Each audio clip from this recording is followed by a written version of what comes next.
Hey everybody out there, Chris and Mike here, and welcome back to another Dark Avenger Comic Book review. Really late, literally.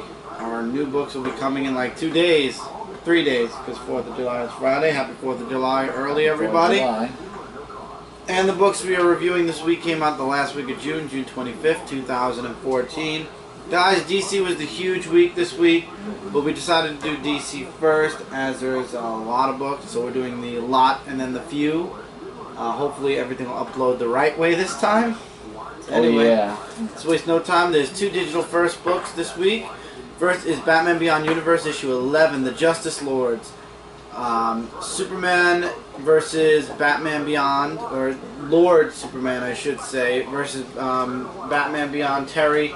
And Terry is believed to be dead because there's a huge fight that happens between them. Terry kind of loses, and then it's believed that Superman basically shot him in the head with his heat vision, Lord Superman, and he's dead. Goes back to the regular DCU where it's Superman Beyond, Wonder Woman, and Bruce versus the Justice Lords and Superman, or Lord Superman. It becomes a fight between Wonder Woman and Lord Superman.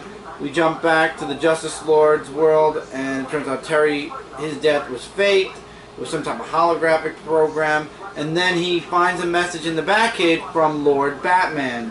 There's a protocol, or a there's one hope left, and then we don't know what it is yet. Then we go to where Terry breaks himself out from the Justice Lord's world, from prison, and then it turns out that Terry shows Dick, who actually he convinces Dick that there's a way to stop the Justice Lords because Dick doesn't exactly agree with them in the Justice Lord world, and it leaves you off there. Then we jump back to the main world where again it's Lord Superman versus Wonder Woman, and then the Justice League break out of their jail cells and they go after the Justice Lords, the Justice Lords Beyond. And then we find out that Zod is Superman and Wonder Woman's son. How did he end up in the Phantom Zone? Why was he in the Phantom Zone? And how did he get there? Find out by reading this series because it's a really good series. But in the end, Superman Beyond is face to face with his son and Wonder Woman. So basically these Justice Lords are kind of like the Crime Syndicate, but a little bit different. Right. Didn't you watch the Justice League? No, I did. Okay, so you know I'm just asking you, It's kind of like a soft-core version of the Crime Syndicate. That's what I was saying. They're not evil. They just deal justice a little bit more firmly. Right. Whereas they're the overlords of the world. Okay.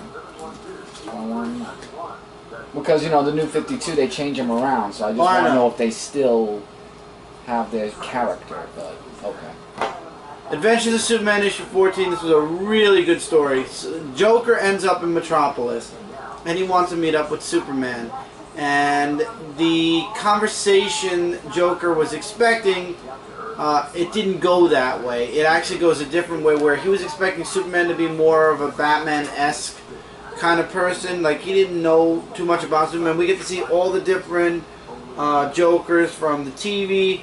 Oh, wow. The very old cartoon, the cartoon, the first appearance in the comics, and it goes all the way down to the cartoon on TV to Jack Nicholson and Heath Ledger, and even the Joker without a face. They show every single incarnation of the Joker in this panel. So basically, this page mostly, fixate on the Joker because it's. And like Joker doesn't like that Superman laughs at his jokes. He calls Superman boring, predictable, everything. And then Superman kind of, after a little while of talking, turns out Joker left these bombs all around Metropolis. Superman finds them. He just basically was letting Joker talk to waste time. He finds the bombs.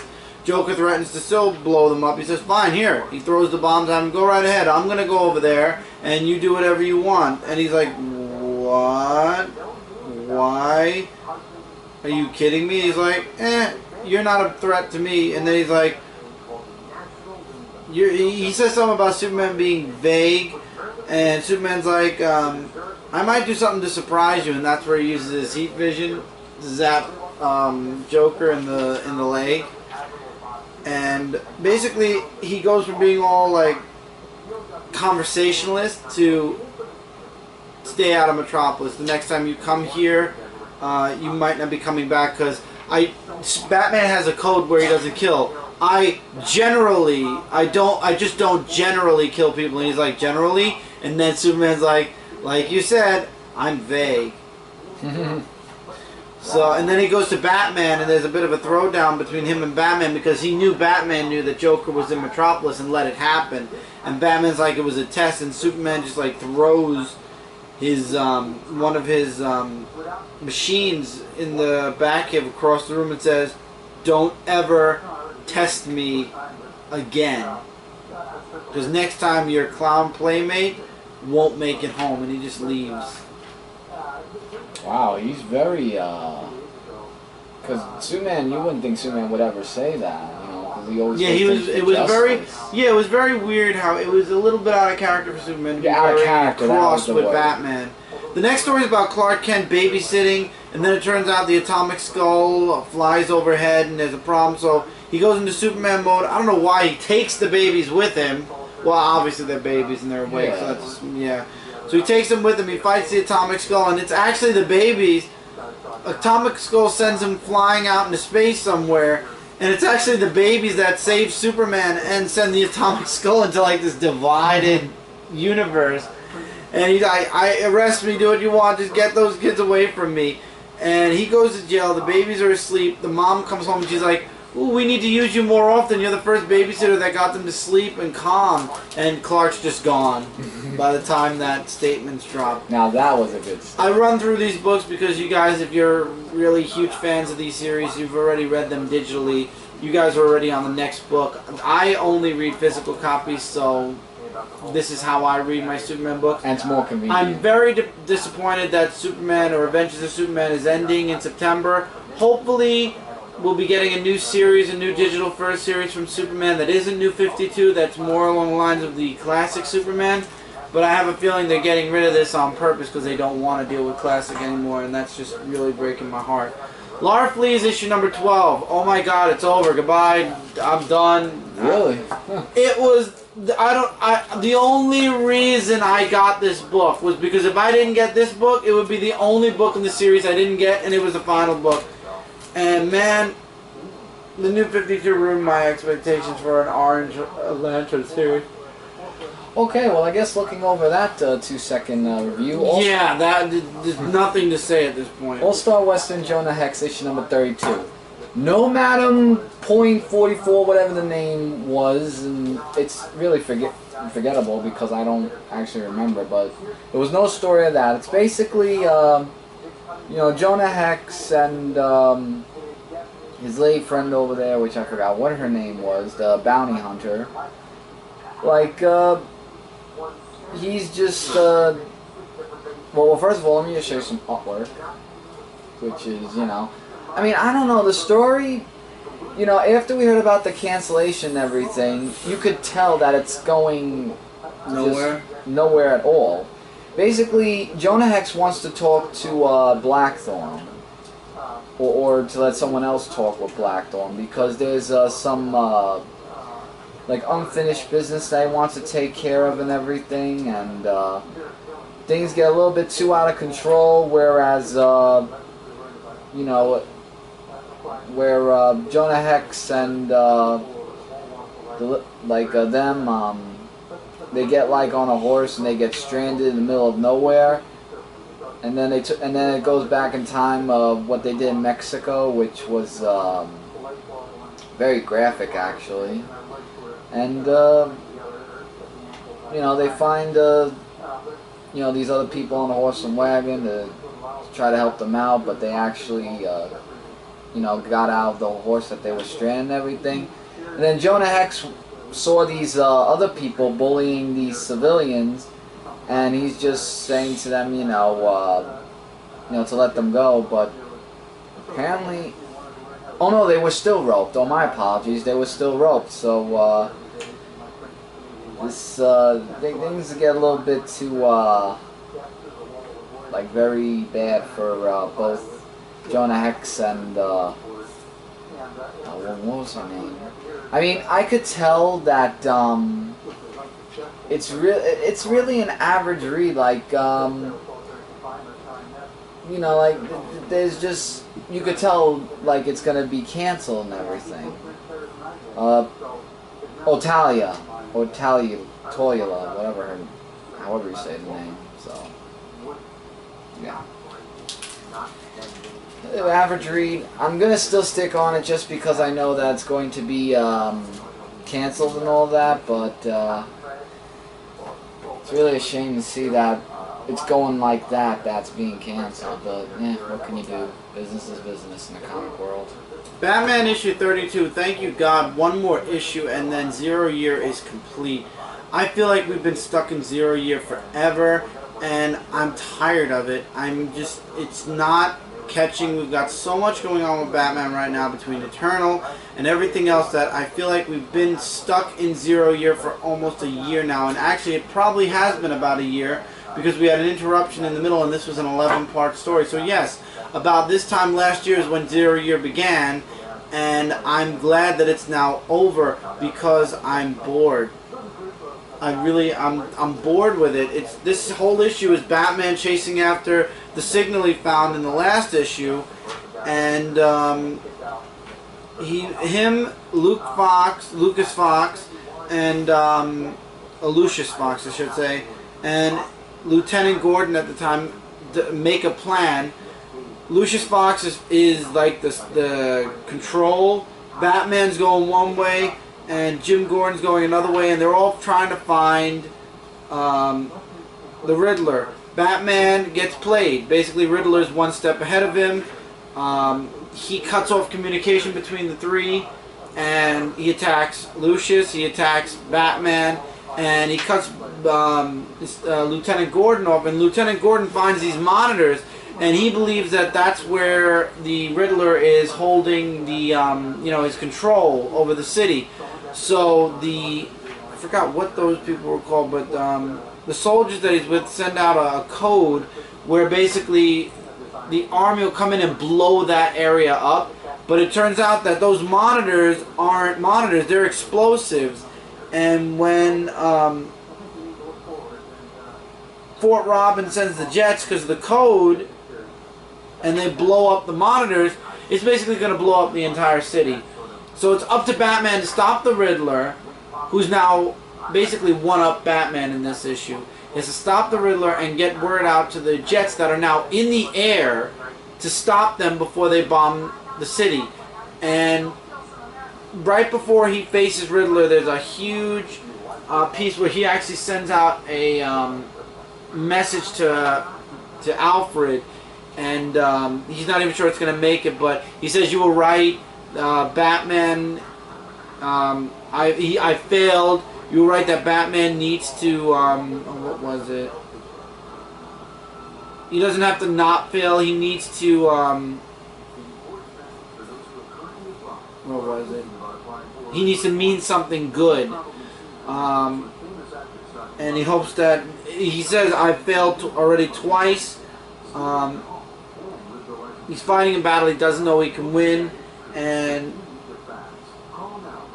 his kind of madness is gonna destroy him basically.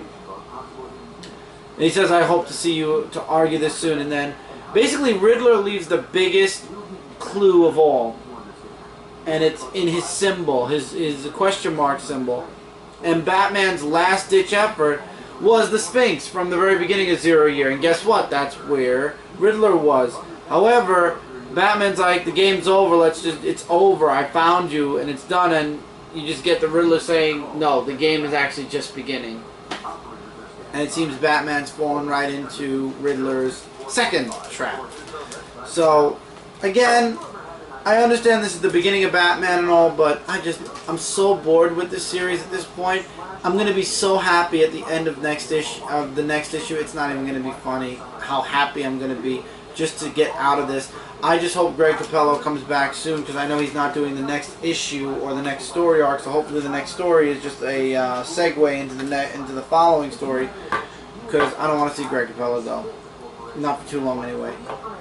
The Flash issue 32, however, opposite. This was a really, really good story. You have the Flash from the future still traveling backwards in time to basically kill himself. And the next point in time where he stops is where Captain Cold is in the hospital and he's dying. He's dying from cancer, bone cancer, and it's from merging himself with the freeze gun again. So obviously we know now that somehow Lex Luthor's going to merge him again with the freeze gun. In the present, Barry's still trying to find, you know, the person who has all these weapons from all these different supervillains, and he finds him. And at first he thinks that it's it's Merge. Then he realizes that after a little bit of a fight that it's not Merge, the real Merge. It's somebody else pretending, because the real Merge was smarter than that to go up against the Flash. However, this guy really knows how to use the weapons that he's stolen, and he sends Flash for a loop. While back in the future, which is kind of weird, but 12 years in the future, you have Barry, who's still traveling back from the distant future, and he's sitting there and he's talking to Captain Cold about how the time stream, or the not the time stream, the Flash. Well, dang, why did it just left me? No, it's broken. The Speed Force is broken, and all the mistakes he's done. And then you actually get to see him talk about Captain Cold in the Justice League and how it kind of bothered him. But in the end, that he was a really good person, and in the end, he was so busy at this time that he wasn't there when Captain Cold died. So he's like, "I'm here now. I'm here, and we'll be here. We'll be together at the end." And Captain Cold dies, and the Flash basically says, "Good for you. You've done good." Basically, giving Captain Cold kind of like that last, "You've done good." And then he continues to travel back in time. While back in the present, however, Barry, who basically just got his butt kicked by this unknown person that has all these weapons, he gets saved. He lands. He meets up with Carly. Carly wants to take him home. He's like, "No, I can't. I promised Iris I was going to take Wally to a baseball game." And he mentions that Iris is going too, and Patty doesn't take that too well. She's very upset, and she says, "You managed to make time for everyone except me," and she kind of drives off. So you're starting to see that little bit of a friction between him and Patty. So you're starting to see the little bit of a problem, and then you see Wally and Barry at the baseball game. And at first, it doesn't look like it's going so well. They got their differences. How, like, Wally likes basketball because it's really fast, but Barry likes baseball because it's tactical. And he actually tells Wally, sometimes you need to slow down and enjoy what you have. And then all of a sudden, they've got like this bonding moment where they kind of start to get along, which I thought that was really nice. I really thought that was very nice. It would be nice to see Flash and Iris get back together at some point. I would really like to see that. No offense to Patty, she's a great character and all, but personally, I would like to see Flash end up back with Iris again. And we all know that him and Patty just aren't working out. You can see that the tension is starting to really rise between him and Patty, because he's making time, like the book says, for everything except her at this point, and it's definitely wearing on their relationship. I think Flash is really good, and I'm excited to see when future Flash finally makes it to the present or wherever he's destined to be. I think this is going to bring Wally West into the Flash's world, so to speak. Hopefully Barry doesn't kill himself and then Wally becomes the full-time Flash. That would be really interesting. But I know a few people will be mad. Oh. He-Man the Master of the Universe, issue number 14, The Origin of She-Ra, where the story still continues. And unlike the last issue, this issue actually picked up very nicely. It starts off with a little brief story of Soyan, who is like cursed with, you know, like how she hears the devils and demons in her head and stuff like that. And then we get Adora, who actually makes an appearance in the He-Man comic book, which I actually was shocked actually of seeing, because I didn't really expect that. And it talks a little bit about her, and she meets up with He-Man. The artwork's really amazing. And they have a long talk with each other where He-Man tells her news that, you know, our father is dead, and she doesn't really, she didn't really know his father very well because they've been like she hasn't known him that much. So basically, he's like just telling her that you know, we need to you know, go, like, he wants to take her back to the town, but then she says, you know, people won't forgive me after she destroyed Grayskull's legacy. So she gets a message from the sorceress that you know, to make the journey with Adam, and he will keep you safe, and you know, basically they could work together, and she actually joins him on this adventure and works together with everything that's going on. But as far as the rest of the issue concerns, I do have to say that there's someone watching them that is target acquired.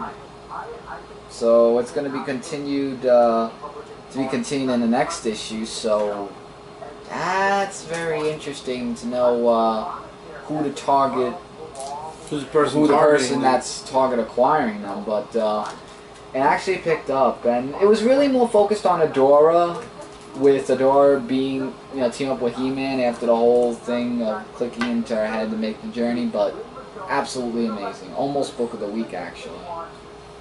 There's a creepy cover right here, but Red Lanterns, issue number 32. The war between Atrocitus and Guy Gardner and their Red Lanterns begins here. Guy Gardner is now ready to find Rancor, and they find him, and they go all the way back. They go to the planet where actually Rancor was fighting Atrocitus, and they find Rancor. The only problem is Rancor was reduced back to his savage self. How did that happen? Apparently this is Atrocitus' way of showing them that he has the ability to take away what the blood ocean on Yasmal has given all of the other Red Lanterns, which is clarity.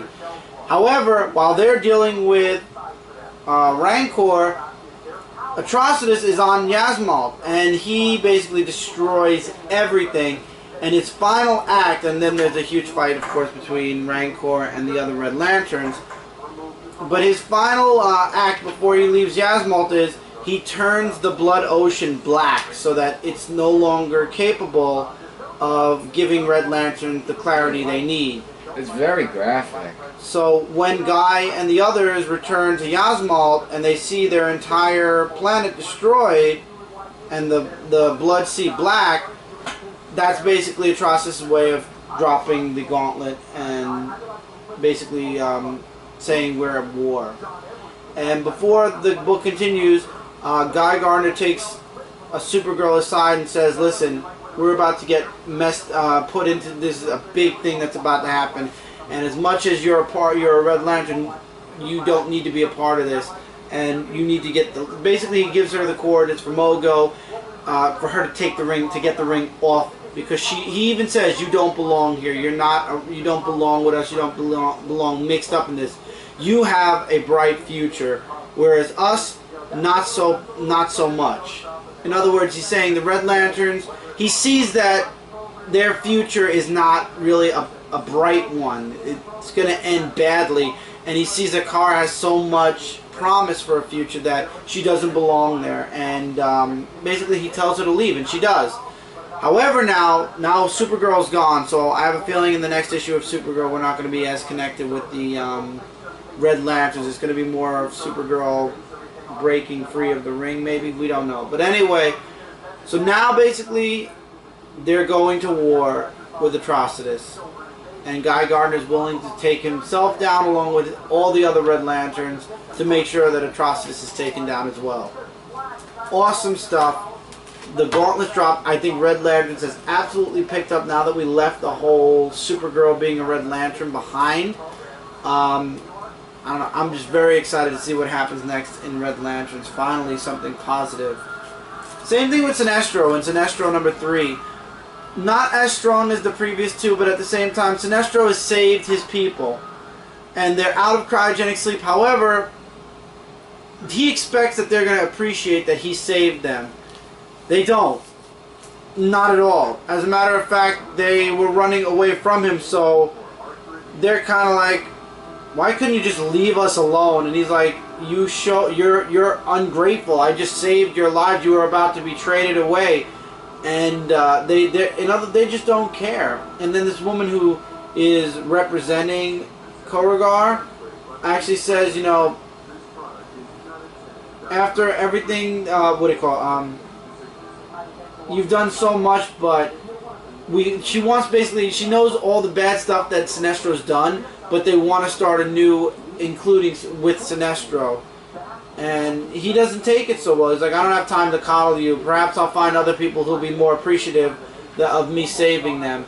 And his daughter, Saronic, actually agrees with them in a way. And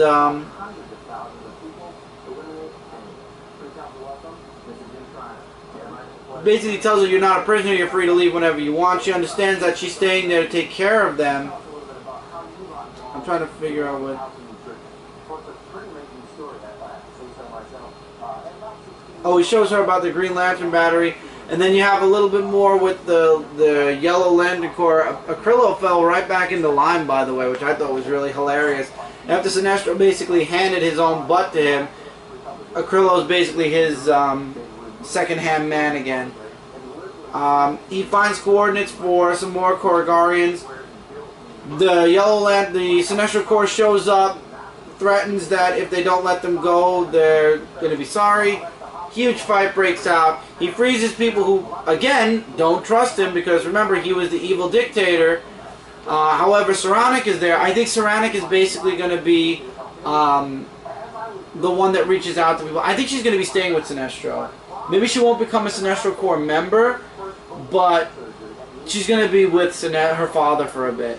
And you see she reaches out to the Korugarians, and they reach out to her, but then we get these new enemies called the, oh god, what they call the Inquisition? Well, no, the Pale Bishops show up. They showed up a little bit in the last issue. And I guess this is going to be the Sinestro Corps' next big rival, so to speak. Mm-hmm. So it's very interesting, a very interesting book. I left out a lot on purpose, but Sinestro is definitely strong, a lot stronger. Both books are a lot stronger than Larfleeze, so I'm glad to see that go. And I don't even know what's going on in Green Lantern New Guardians, but I'm glad I dropped that book as well. So just give us 2 seconds. We have a couple of books left for DC, and then we're going to switch over to Marvel, but just give us 1 second to switch out the camera. Alright, and we're back. And we are now in the Justice League issue 31. This story is split into three sections. Bruce Wayne and Lex Luthor, Shazam and Cyborg, which is a small part, and then we have Power Ring, or oh, I forgot, Jessica Drew. Jessica Cruz, I'm sorry. Why did I say Jessica Cruz? Anyway, Jessica Cruz is selected by the Power Ring, and she doesn't want it, and it explains to her why it's chosen her, because she's got so much fear within her, and she fights the ring, but things don't go so well.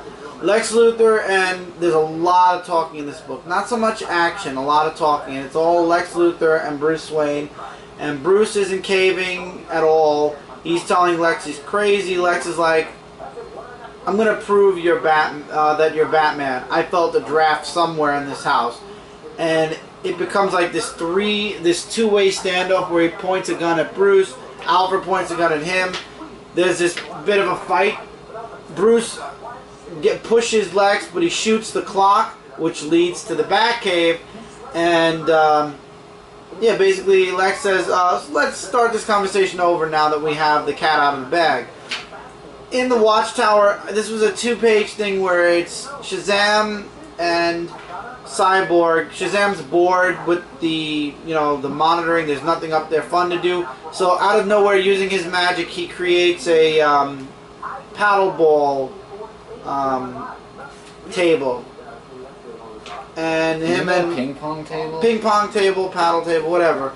And him and Cyborg are about to play ping pong. I'm like, okay, that was unneeded. Wow. And then we have Captain Cold, who shows up at Lex's, what was it? The Lex Corps, and he's offered a job through Lex Luthor, and we all know Lex Luthor has ulterior motives. Oh, basically, yeah. Captain Cold is Project Wannabe, and I guess this is where they're going to find a way to give Captain Cold back his powers, because we all heard about that in the Flash book. So Lex Luthor wants to join the Justice League and make it a stronger Justice League, and he wants Bruce to get him in so that both of them together can make a strong Justice League. And Bruce is like, I'm not going to let you kill the I'm not going to let you destroy the Justice League. I'm not going to get you in, and we'll figure it out on our own without your help. And he tells him basically to get out. Superman and Wonder Woman literally get one panel where Batman reaches out to them, or they reach out to Batman first about what's going on in, where was it? In the Emerald City, and it's basically Jessica Cruz, who is now Power Ring, and Batman tells Superman there's a lot to discuss when they're done dealing with Jessica Cruz. And then the last page, the Doom Patrol shows up, and I'm like, why? So we found Element Woman. We just don't know where Vibe disappeared to. Unless it was explained in his book and I wasn't reading it. So this was a lot of dialogue, but still really good and a good setup for Jessica Cruz's Power Ring. And we've still yet to see Simon Baz in Forever. Oh, really? I thought he would return soon. Right. He's the Green Lantern of Earth, and we haven't seen him at all. My book of the week from DC Comics goes to Justice League Dark, issue number 32. Nightmare Nurse is now in possession of Zatanna. And here's some artwork right here. This is drawn excellent. Like, every Justice League Dark book is like really amazing. So she's saying that Zatanna's powers are amazing and that she never wants to get rid of it. And she uses it irresponsibly by turning Deadman to a stone, and Constantine, he wants to try to get Nightmare Nurse out of her, but if she kills the Nightmare Nurse, he kills Zatanna also. So they go into the in-between world, I think that's what it's called, and she releases Zatanna. She goes out as Zatanna, and she is her own self. So, and there's lots of stuff that happens with the House of Mystery and these demons that they fight in the in-between world. So there's a lot of stuff that they have to get out of there. And there is a way to get out of there. If you want to know what it is, you have to read the book. But one of them, they said, won't make it out alive, which was Nightmare Nurse. However, thanks to Zatanna's breadth of everything, when this happened, I forgot to show you, if I can find the page. Basically after that, she basically took her in and then breathed her out, and basically Asa went back to the regular owner of Nightmare Nurse, so she's back, and so that's really the end of the story for Nightmare Nurse. So now we go into Deadman's return to Nada Parbat. So I guess that ends the story arc of Nightmare Nurse. So this was really interesting, and I did leave out a bunch of stuff because for those of you who are like Nightmare Nurse fans, you'll definitely read that. But really, book of the week, it was just an amazing story to not give away too much. My DC book of the week definitely goes to Superman 32. Jeff Johns and John Romita Jr. really surprised me with this issue. And I've done a solo review of this on Comic Frontline already, and I praised it on the live show yesterday night. We have this new character, Ulysses, and we get his background story in the very beginning of the book. On Earth, several years, 25 years ago, this is way before Superman became Superman even, there are these scientists, they were studying this strange matter. Something bad happens, the lab was about to blow, so they take their son and send him off to Dimension 4. Because they want at least him to survive. and he, in sending him there and through all the radioactivity that's going on, it's going to give him powers, and it does. You see it in the last panel. Then we jump into the present, where it's Superman versus, I forgot what the monkey was called. Oh shoot! It wasn't the other one I'm thinking. Titano. Oh. And Jimmy, who's rich now because his parents disappeared and he inherited everything. Perry can't understand why he's still, you know, a photographer and why he's trying to make ends meet. He's like, listen, I know my parents are going to come back at some point, and when they do, any money I spend, they're going to want back, so I'm still working. Clark shows up, and we find out Perry wants to get Clark back on the planet in the worst way. And he gives Clark this gigantic speech about how he distanced himself from everybody and how he needs somebody. You know, everybody needs someone, but if that person probably isn't him, he says, but you can't be, you know, that hard to get through to. You know, you need to find someone. And then it jumps into him trying to reach out to Wonder Woman, who's his girlfriend. She's busy.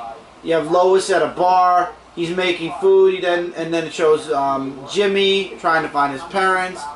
I feel bad for Jimmy. I really do. In the New 52, his parents are real jerks. But then we go back to him reaching out to Batman, and Batman's not even home. So it's basically Clark alone at home looking through his photo album, and I think this is a foreshadow for something. I'll tell you why. So all of a sudden there's this creature that shows up out of nowhere. So Superman jumps in to try to save the day.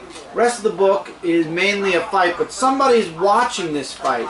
Somebody who, Superman gets knocked down, and this somebody basically says, come on now, Superman. And then he says Clark. So this person knows Superman's Clark. And then he says, you always get up when you get knocked down. I taught you that. So I don't know if this is a foreshadow for Jonathan Kent's return, the Kents at all return, or somebody who knows Clark is Superman already.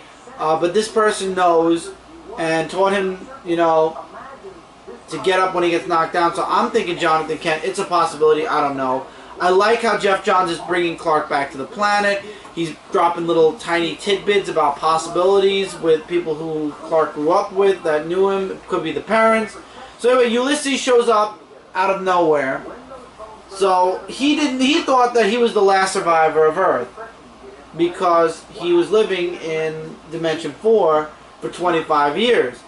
He thought he was the last son of Earth. Now he comes back and he's like, I thought I was the last son, but I guess I'm not alone after all. So whereas Ulysses thought he was kind of like Superman, where the last survivor of a planet, turns out he's not the last survivor, and he actually has superpowers now also. And then the next issue says the new Superman. And he's the one that actually assists Superman in fighting this being, which we find out is from the fourth dimension. And yeah, we're left with an awesome cliffhanger, I think. Jeff Johns just worked his magic with Superman. This is the first Superman. Did that well. This is the first Superman book since the New 52 that I'm actually interested in reading further. I can't wait to see what's next. The first really good one. That book, I'm surprised you said some stuff about it. Yeah, I know. There's 2 weekly books as always, and this was the weaker. Future's End issue number 8. I didn't like Superman's personality in this book. The book jumped all over everywhere and nothing really progressed. I don't care about, oh, what was her name? Oh,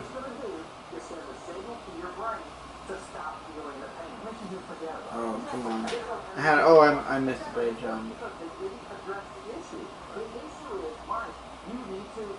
50 Sue and Grifter. Grifter, she hates Grifter.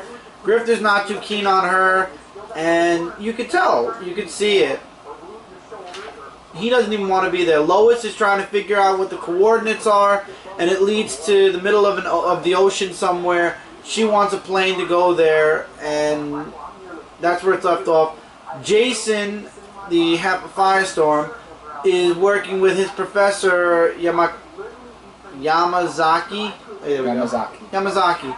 And they're trying to develop this teleporter things don't go right, and then Superman shows up. And this is where I say Superman's very cold, callous, and... Is that what you thought was the Eradicator? I think it is the Eradicator. Yeah. And he tells Jason he has to get back together with Ronnie because Firestorm's needed. Jason's like, no way. And he actually thinks, Jason, that Superman's the one that sabotaged the teleporter because he actually says, do you ever think that sometimes the downside might dwarf the upside? And he's like, wait, you didn't do anything to destroy it. And he doesn't answer him. He just tells him Firestorm's needed. I don't even know why they showed the Adams part with Frankenstein where he chops off Hawkman's arm to give to Frankenstein. What? So Frankenstein, because he lost his arm in the Phantom Zone. That's what I said. And then we get introduced to the monster for like 1 page, right here, or 2 pages, I'm sorry, right here. We don't know who that is, but apparently it's a Dangerous. And John Constantine knows that the end is coming and he wants to starve it off again. The end, literally, that's the end of the book. Amazing how John Constantine comes into the mix. For 1 page. For 1 page, yeah. Wow. This book was all over the place and nothing really happened in this issue at all. Much. I really could care less about 50 Sue. I really hope they drop the grifter part of the story Even looking soon. at it, I saw was confusing. Whereas on the flip side, this week, Batman Eternal issue 12 was amazing. Finally, we're back to Jim Gordon. Jim Gordon goes on trial in this issue. And Batman, actually disguised as a guard, actually reaches out to Jim and looks for little clues or something to why somebody would want to frame Jim and to get to Batman or get him out of the picture. Why and who. And Jim's like, I'm guessing you have no leads? And he's like, literally, Batman, I'm okay. Take care of the city. Worry about the city. Don't worry about me. There's a gang war going on. And then we find out that Jason Bard actually has a plan to stop the gang war and fix Commissioner Forbes once and for all. But his plan, he has to reach out to somebody. Harper is in this book. She tries to hack into Tim's system to find out more about where Tim is, you know, what's going on. And Tim kind of breaks her hack, so to speak, and destroys her computer. But he gets pissed off. Yeah, Barbara and Red Hood from the last issue. Red Hood wants to help Barbara because Barbara's not thinking straight. Then the trial happens and things don't look good for Gordon at all. I'm going to skip this part because I want you guys to read this. And then you have Jason Bard reaching out to Batman saying, if you want us to help fix, you know, what's going on, we have to do something. I'm not going to say what. You guys got to read this book to find out what. And then the ending of this book, I'm not spoiling that either because let's just say Jim Gordon finds out something that he didn't know was going on. He finally comes, how do I put it without spoiling it? A hidden truth is revealed to Jim Gordon at the end of this issue. That probably gives it away, but by now you all know what it is probably anyway, and it's past Wednesday, so the next issue of this book's already out, so you guys are probably an issue ahead of this review as we speak already anyway. This was a solid issue, really strong. I'm very happy. Batman Eternal has picked up. I'm very disappointed, however, Future's End so it's is the continuing to opposite go of down. what happened last week. Last week Future's End was better than Batman Eternal. Now Batman Eternal is better than Future's End. It's like a big toss-up right there. They're competing with each other, and I'll tell you the truth. Some weeks both are good. Some weeks one is better over the other, and this week is just one of those weeks where Batman's just better than Future's End. So we'll see next week if we're saying the same thing. Guys, that's it. Sorry for the late review. Recaps are late. Everything's going to be late this week, so hopefully I'll catch up and things will be going forward. I'll tell you guys about the recaps on the weekly comic book call this week. Feel free to leave comments below. Likes, dislikes, agree, disagree, recommendations for any of the books you see here. And your comments will be answered on this Friday's, or Saturday's, I should say, weekly comic book haul. Also, guys, don't forget to check out Comic Related, Comic Frontline, and Zone4Podcast.com. Together, we are your #1 source for comic-related news, reviews, and a whole bunch more. And until the next review, everybody, take care, keep reading, keep collecting. We'll see you guys in the next review. Later, everybody.